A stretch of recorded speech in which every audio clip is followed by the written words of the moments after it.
बिस्मिल्लाहिर्रहमानिर्रहीम। आज का हमारा लेक्चर जो है सर्टिलाइजेशन पार्ट 2 है। हमने डिफरेंट टेक्निक सर्टिलाइजेशन के पार्ट 1 लेक्चर में डिस्कस की। आज हम उसी को आगे कंटिन्यू करेंगे।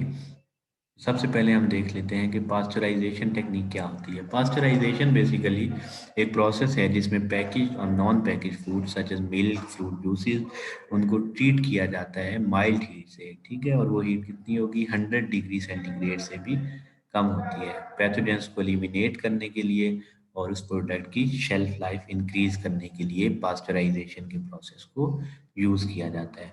जो मोस्ट कॉमन मेथड है इसमें पास्चराइजेशन का जो यूज़ होता है वो है HTST, high temperature short time pasteurization. High temperature short time pasteurization basically metal plates को जो है इसमें यूज़ की जाती हैं। मिल्क टेम्परेचर जो है मिल्क का वो रेज़ किया जाता है 161 डिग्री फ़ारेनहाइट तक। ठीक है, 15 सेकेंड्स एटलीस्ट उसको दिए जाते हैं, फिर रैपिड कूलिंग की जाती है। तो इस तरीके से मिल्क को पास्चराइज कर लिया जाता है। नेक्स्ट जो है वो टेंडलाइजेशन है। टेंडलाइजेशन टेक्निक में क्या होता है कि हीटिंग की जाती है किसी भी सब्सटेंस की बॉइलिंग पॉइंट तक, और उस बॉइलिंग पॉइंट तक जब वो हीट हो जाता है सब्सटेंस, तो उसको 15 मिनट्स तक उस टेम्परेचर को मेंटेन किया जाता है। और ये प्रोसेस 3 सक्सेसिव डेज में हम अप्लाई करते हैं। ठीक है, और इस तरह से टेंडलाइजेशन टेक्निक के ज़रिए से भी डिफरेंट।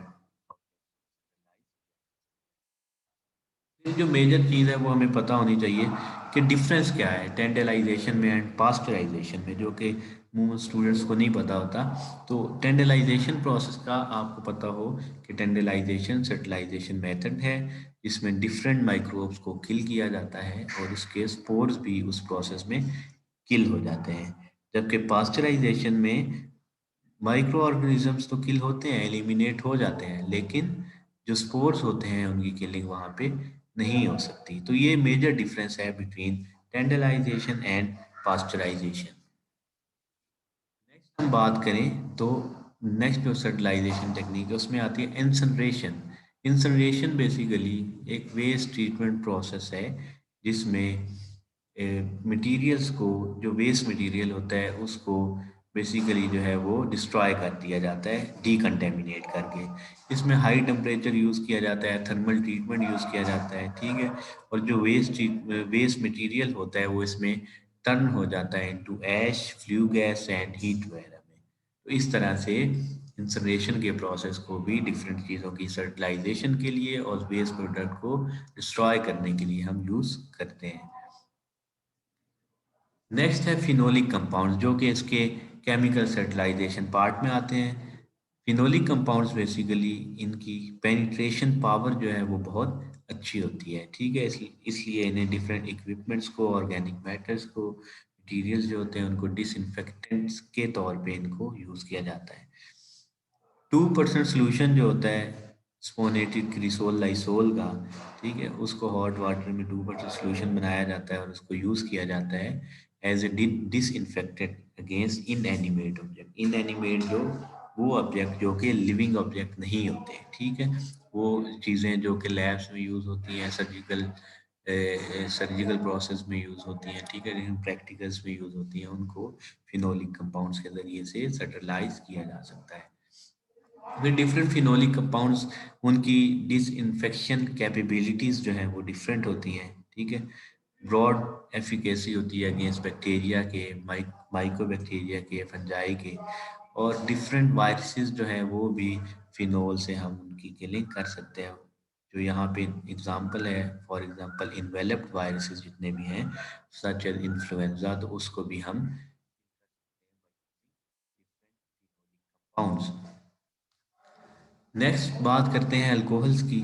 तो इथानॉल, मिथानॉल, मिथाइल अल्कोहल जिसे कहते हैं। ठीक है, ये दोनों जो है वो डिफरेंट इनकी कैपेबिलिटी है, एंटी बैक्टीरिसिडल, बेसिकली बैक्टीरिसिडल एक्टिविटी है डिफरेंट इनकी। मिथाइल अल्कोहल या मेथानॉल है, इसकी वीकेस्ट बैक्टीरिसिडल एक्शन होता है। ठीक है, हेल्थ केयर लैब्स में भी इसको यूज़ किया जाता है।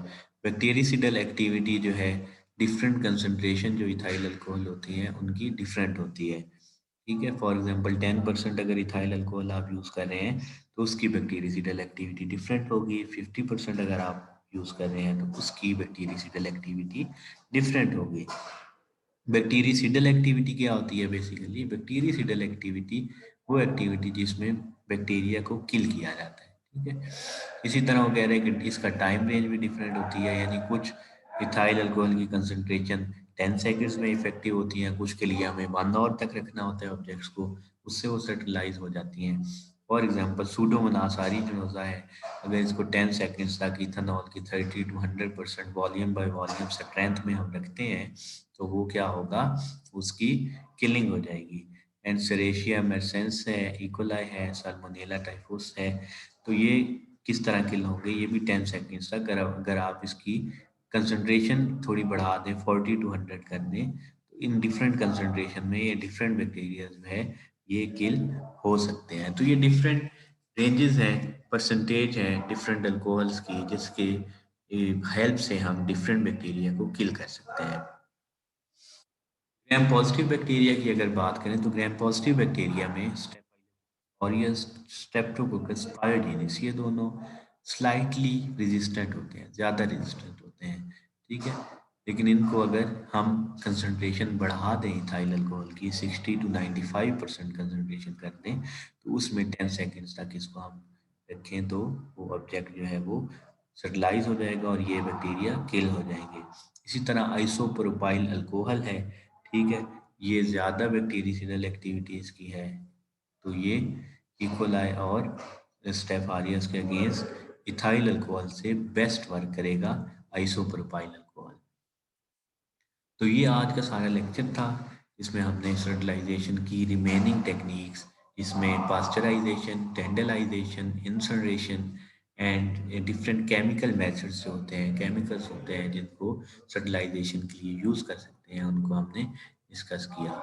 नेक्स्ट लेक्चर में हम इंशाल्लाह डिफरेंट जो हमारे normal flora of the body होते हैं उनको डिस्कस करेंगे। Thank you for watching.